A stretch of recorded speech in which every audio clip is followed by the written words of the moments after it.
Alright guys, here's our first match from the CWA in Memphis.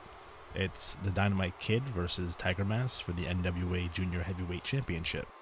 Now the reason I chose this as the very first match of the newly christened NWA Empire is because I wanted to make an immediate impact by putting the best wrestling match I could on the first show as the first match.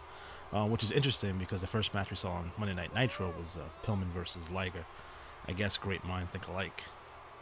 Anyways, most of you know who the Dynamite Kid is, one half of the British Bulldogs along with Davey Boy Smith, former WWF Tag Team Champion. The Dynamite Kid is someone I would consider one of the first modern style wrestlers along with Tiger Mask and Randy Savage. And what I mean by modern style is like you can put these guys on Raw today during their prime and no one would think anything of it, or that these guys wrestled 30 years ago. Now Tiger Mask, that's an interesting character. He's based on a comic book and a cartoon in Japan. He also held both NWA Junior Heavyweight Championship and WWF Light Heavyweight Championships.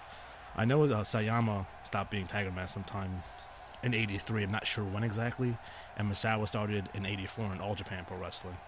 So I'm going to say that the Tiger Mask that you're seeing on the screen right now is Sayama. Now the reason I chose Memphis to hold our NWA Light Heavyweight or Junior Heavyweight Championship is that the fact of the matter is they had a light heavyweight division, I believe the year prior. I know they had like Jacques Rougeau, also you know as the Mountie, and Terry Taylor, also known as the Red Rooster. I'm not sure if they still had it in '83, but the crowds were kind of used to having that light heavyweight style anyway, along with that crazy Memphis style. So I think at this point the Memphis crowd would enjoy a little bit something different with smaller guys doing crazy moves. These guys would have tore the house down, so I think they really would enjoy this. You know, that being said, it wasn't like the top guys in Memphis were all that huge anyway. Jerry, the King Lawler, Bill Dundee, Dutch Mantel, those guys weren't big guys, so to speak.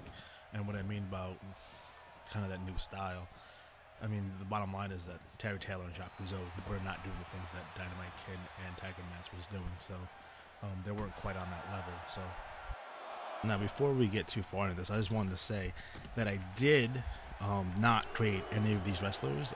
These guys were all downloaded from Community Creations. I did have to change some of their attires to kind of make it a little more accurate, but most of them were spot on. They were fantastic. So anyone that took the time out to make any of these wrestlers or arenas or logos that are seen on the show, big thank you. Overall, it took me about a week to download about 100 wrestlers, logos, and arenas. You see WWE 2K16 limited to 20 downloads every 24 hours, which I assume is enough for most people. For a project like this, it was a pain in the ass. Did you see the guy in the front row with the Vader t-shirt?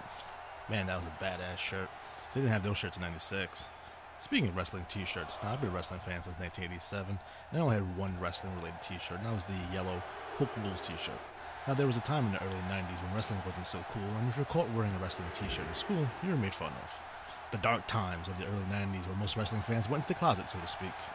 The funny part about that is when wrestling became popular during the Attitude Era, I still didn't buy any wrestling t-shirts. It wasn't until my mid-20s I started buying wrestling shirts again, because I was grown up and I didn't give a shit. Sorry about that, got a little off topic there. We can continue our conversation on hiding your wrestling fandom for another show.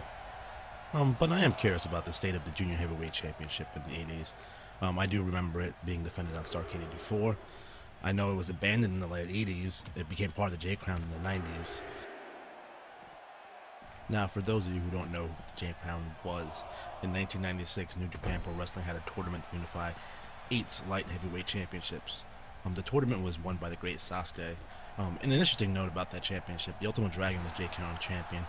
He also won the WCW Cruiserweight Championship and the NWA Middleweight Championship, which gave him 10 championships, the most championships held by a single wrestler at one time. For a belt that had such great lineage with guys like Danny Hodge, Verne Gagne, and Jushin Liger, it's not given the proper respect it probably deserves or its rightful place in history. Now that can be said for a lot of the championships in the NWA, but I guess that's just the state of the alliance currently.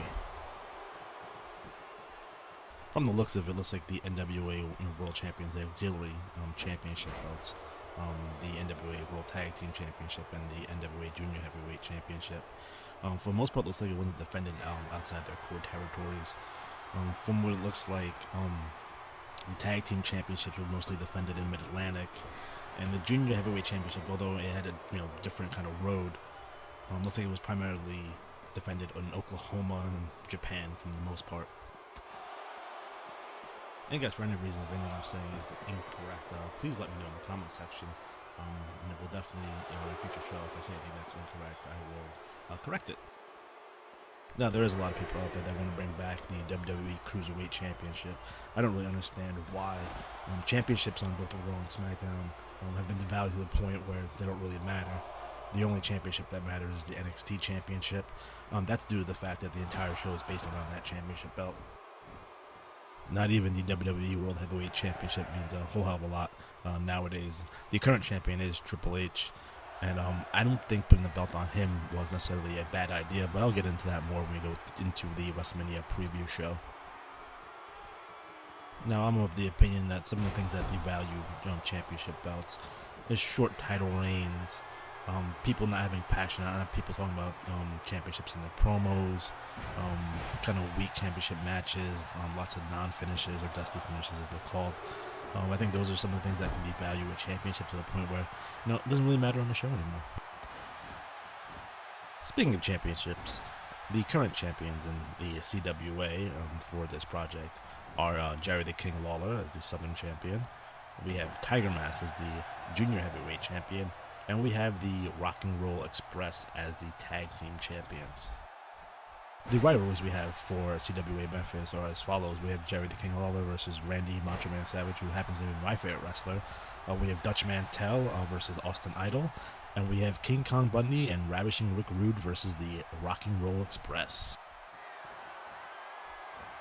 I will be having the computer kind of simulate all the matches, so we might see some shocking surprises, some things that would normally happen, but we'll see how it goes and see what the computer does with the feuds and all the matches. If you guys have any dream matches or dream feuds, please let me know in the comment section. We are having a big show, which will be the end of this week. It will be a closed circuit event live from St. Louis. It's going to be from the Chase Hotel. So that'll be fantastic, and I'm really excited about it. Now, if you guys are interested in Memphis wrestling or classic wrestling, period, there's a lot of great clips on YouTube. I get most of my stuff from highspots.com. I actually bought probably the entire Memphis series that they have. And the great thing about them, if you don't like physical medium, you're able to download it and play it right there on your computer. And guys, if you like what you see here and like what you're hearing, please like, subscribe, and leave a comment. Alright, it's all over. We have Tiger Mask with the victory via a Tiger Suplex. Join me next time where we discuss the Attitude Era. Was it overrated? Was it not overrated? I think it was overrated, but we'll discuss that in further detail next time on the NWA 1983 project.